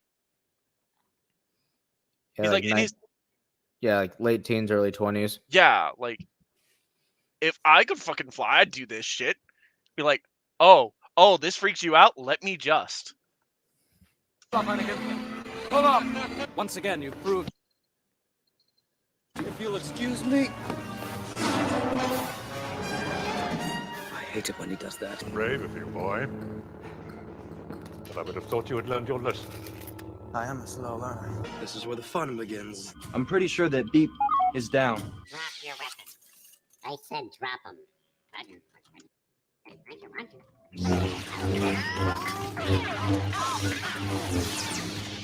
Yeah, this isn't the same thing as Ray being a poorly written character. Yeah, no, these are not. This is not the same thing. This feels excessive. Like Lily's trying to, like Lily's being all giddy about all of Ray's cool moments, so she wants to show Luke and Anakin's cool moments as some kind of gotcha. Roger. Those were that was definitely them breaking character. Absolutely, that was not a real scene. Anyway, but still, the context for these scenes doesn't mean anything. Like they're not being like dramatic. Like I don't understand what her point here is. Like, oh, because Ray did this, did all these things. Whenever anyone else does it, it's very clearly the same thing. No, there's context and writing surrounding these things. The sequel trilogy doesn't give that kind of flair. At most, we get one scene where she and Finn are talking over each other, gushing about how cool the other one is, which is... Why the fuck are they circling each other in this hallway, by the way? Like, does that make sense? I guess because they're both very excited over what just happened. Is adorable, but it's far from swagger. Action movie protagonists are always swaggering. They're always doing dramatic shit. But Star Wars isn't an action movie. It's a science fantasy genre. So it doesn't have the same rules. It doesn't have or need the same flair. You're asking for... walking out of it like, yeah, I'm the fucking best, what of it? That's why they're all just too cool to look at explosions. You know who has the swagger, the confidence, the too cool for you attitude, the hyper competency to basically do anything on a whim and fucking destroy everyone? You got into Harvard Law? What, like it's hard? Oh, right. I forgot about this bit. I forgot where this happens. Okay, so this is this is one of the final arguments she presents. Can you guess what it is, Caesar? We just hate women. No. This is her final a proof. This is basic, like the last few minutes or so have been her providing evidence that Mary Sues are actually fun. The problem is there's only been one Mary Sue on the screen so far. Elle Woods has this garbage boyfriend who ditches her for Harvard, so she transfers, runs circles around him through the entire movie, and solves a murder trial as an intern. The entire time it's just swagger, swagger, swagger, swagger, swagger, swagger, swagger. What are your backups? I don't need backups. I'm going to Harvard. I think... So, was that Legally Blonde? Yes. Yeah, I've never actually sat down and watched that movie before, so I can't comment on that. Okay. I have not watched it all the way through. However, Elle Woods is intended... The movie is a comedy, Lily. The comedy of the film comes from the juxtaposition of Elle Woods being on the surface a somewhat ditzy blonde and fashionista who doesn't seem to have a thought in her head.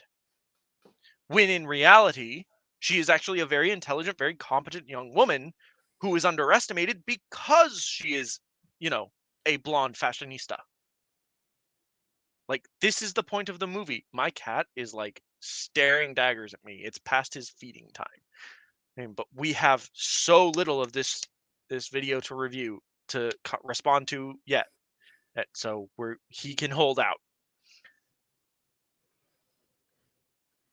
Like the comedy of the film comes from the juxtaposition between her physical appearance and character and exterior characteristics, and her actual and her actual competence and ability. It is not, oh, she is a Mary Sue who swaggers her way through everything. No, it's a comedy, and that's where the comedy comes from. Because people think one thing, and reality is another. I think the problem with some of these characters is that too much time is spent justifying the fact that they're cool. With Rey, you spend the entire first act of the movie learning that she's been scavenging and fixing ships for most of her life, so when she yanks off a piece and ship doesn't explode, you go, oh, okay, that's her skills in action. Yeah, she's scrapping destroyed vehicles. That's not the same thing as working on a fully functional ship. She's scrapping destroyed Imperial vehicles. You know, it makes sense that certain things within starships would be standardized. Like, just so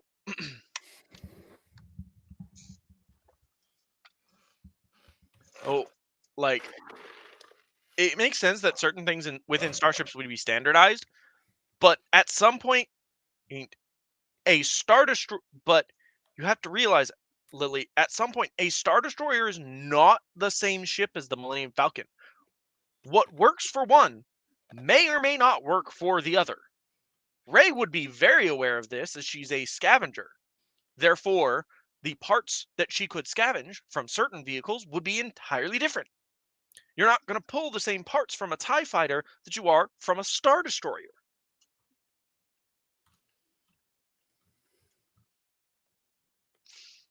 So her doing this and it working makes zero sense in the context of the film. Girl knows her stuff. Captain Marvel, 90% of the movie is about finding out how she got the glowy anger cannons, and only 10% is about using the glowy anger cannons. Enough exposition, let's go punch some space Nazis! Okay, the problem with that is, though, Captain Marvel doesn't have any memories. Also, it's her origin story. Also, yes. And wait, she's referring to the Kree as the space Nazis? I think so. See, I don't know that Lily has actually seen Captain Marvel. I don't know. I haven't seen the movie either, so I can't comment on it. Yeah, because Captain Marvel spends most of the movie believing, outside of the third act, believing that the Skrull are the Nazis. So does that mean Captain Marvel is a Nazi? If we're going to punch Nazis, then if Captain Marvel believes the Skrull, by the movie standards, innocent refugees who are only fleeing the Kree Empire, then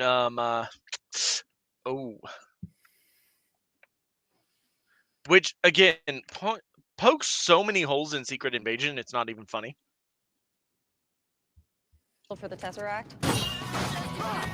Nice. Now that's better! The main crux of my complaint is that they don't Mary Sue hard enough. In Star Wars Discourse, people were saying, oh, Rey's a Mary Sue, but Anakin isn't. No, Anakin is a total Mary Sue! No, he's not. Nope. We just explained why he's not. Moving on. He's flawed. His power doesn't come from fucking nowhere, and he actually spends 10 years fucking training. So is Luke! No, he is not. Luke actually went through a proper hero's journey. So is Starkiller! Bitch. The fuck? You keep that good man's name out your mouth.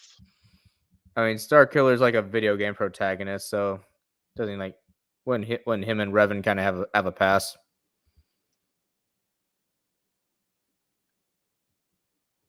But here's the thing. Starkiller's power is easily explained as well. You know how? Oh, he is the child of 2 Jedi. Hey, Jedi Vader was, naturally hunting down anyway, so he encountered him. Saw his Starkiller's existence may have come about via major coincidence. What a coinky dink. But his power and his training, like, it is absolutely understandable. And even Vader multiple times says, yeah, I'm basically sending you to your death. Prove me wrong. Get good at it. Basically, Vader trains Starkiller by training him enough that he can take on a Jedi and saying, all right, I'm sending you against harder opponents. I'm sending you against harder opponents. And you're probably gonna die. Get good, bitch.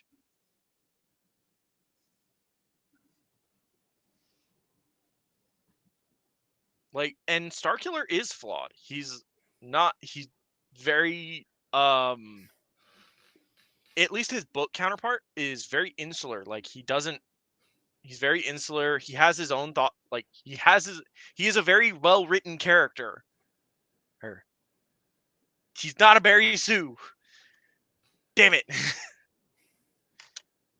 You keep my boy's name out your mouth, Lily. And leave Kyle alone too. Kyle Katarn makes sense. So is Kyle. The fuck he is. Yes, there's a Jedi named Kyle. Revan is the fucking queen of Mary Sue. I've already explained why that's not true. And that's why people fucking love them. Because being a Mary Sue means you're a... You realize Kyle Katarn got the Force by... Oh, well, Kyle Katarn was already a latent Force user. But, like, or had the potential to be a Force user. But he really didn't get the Force until he literally immersed himself in in what was effectively the essence of 100 Jedi and 100 Sith.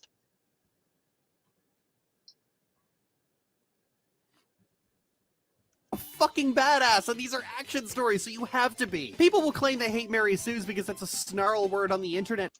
No, I don't like Mary Sue's because they make for boring protagonists. And they're an indication that a story is not very well thought out.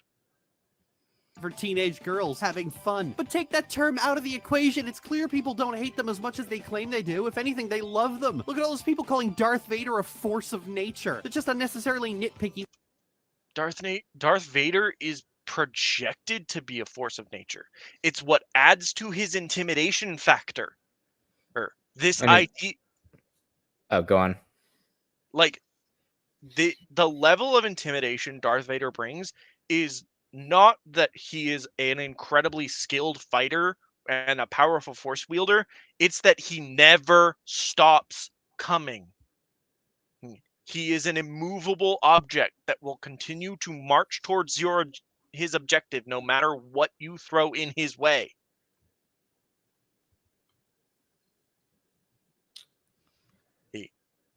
Like, dude in the comics,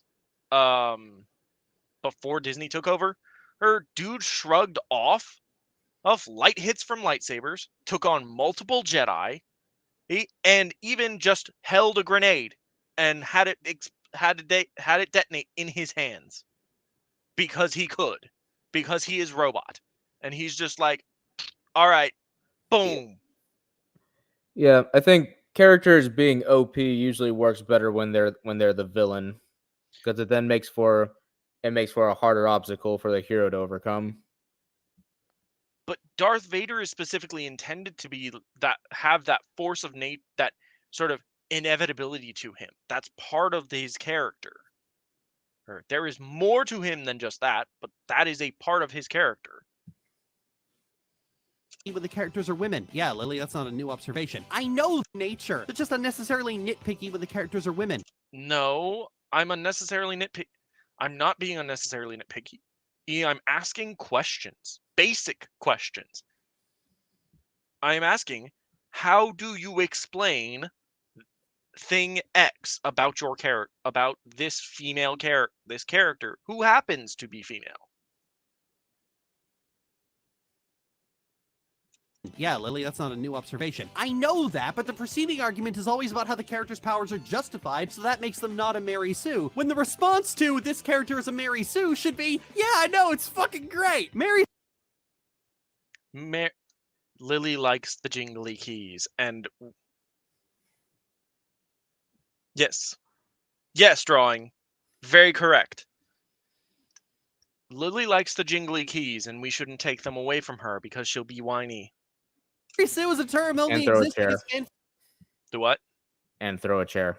Yeah. fiction circles only wanted to read about the canon characters because fan fiction, duh. But they can't just say that. They had to try and make it sound deeper than it actually was, and we're all stuck with the most useless term in the world. I love that she has circled back to the argument that it's a fan fiction term, so it has no bearing on real criticism. I want to see more Mary Sues. I want to see a cocky little stinker show up, wreck everything, look fucking. Okay, so wait, one more. Okay, pause. Okay, so Lily admits that Rey is a Mary Sue, and I guess Captain Marvel and a bunch of other characters, but she's also saying that it's a fan fiction term. So is Rey a Mary Sue or not? I don't know. I don't think she intended to clarify that either. Stick while doing it. Who the fuck asked for serious character work in an action movie? But here's the problem, Lily. While you have presented examples of action movies, Star Wars is not an action movie. And there are plenty of movies with action in it that have good character moments in it. Exactly. So I think the Michael Bay Transformers movies are more up Lily's alley. If you want just dumb, thoughtless action. Good time. A good time, those movies. Again, do you want dumb, thoughtless action? You're gonna have a good time. And I'm not against that. I'm not, to be clear, I think Lily is not bad or wrong for wanting this, for liking this thing, or believing that, or enjoying mindless action movies. That's perfectly fine. But Lily is bad for liking the hand crushing scene from Captain Marvel. No, that just speaks to her character. To her character as a person. Yeah, that's what I mean. Lily's bad person. I mean, morally, yes, but she, I'm talking as a general rule. Well, she's not bad for liking the media she likes. But the problem is she doesn't like when people criticize that media and tell her, hey, this is badly written. No, this is badly written. She doesn't like that because he doesn't like the things she likes, because she can't stand the idea that it's that something she likes could be bad, because she believes she has taste. Which she really doesn't, Christ. Period where even a mildly critical statement is met with let people enjoy things, and yet the people who most frequently say that are so utterly without joy. Wow, that is some top-notch projecting. Mm-hmm. Lily sounds like a very, very spiteful, resentful person throughout this entire video. Again, speaking to her character. So to summarize, Lily Orchard has shit taste in movies and gets butthurt that other people don't like it. Yep. And has to conjure up the biggest fucking straw man possible to make her argument have the slightest ounce of validity. I mean, she doesn't have entirely terrible taste in movies, but yes, she has bad taste in movies. Well, I guess bad taste in writing and character portrayal. Yes. All right, that was horrible. Thank you, Legacy, for making me aware of this. You're probably not even watching this anymore. You're welcome, Occam. I appreciate y'all coming in and hanging out with us. So, thank you all so much for watching. If you did enjoy, please remember to leave a like down below. If you're not already, please subscribe. Also subscribe to my channel too. Yes. I just uploaded a new video this morning. I keep forgetting to ask you to send me the link to your channel so I can put it in the descriptions. Oh. I mean, it's just Novus Caesar. Novus Caesar. I have not gotten the chance to see Aliens yet, Occam. But Aliens is a great movie. In fact, it's my favorite movie. Yes. So I will be back on Monday doing a Pokemon Black 2, continuing our Pokemon Black 2 Nuzlocke. So Okay, that's which attempt is this? 33. Christ, man. So if that is something you're interested in watching, please come join me. We only made it to the Elite Four last time, for the first time, on attempt 32. So did the person who created that Nuzlocke challenge even test run it? It's just a self-imposed set of rules. Okay.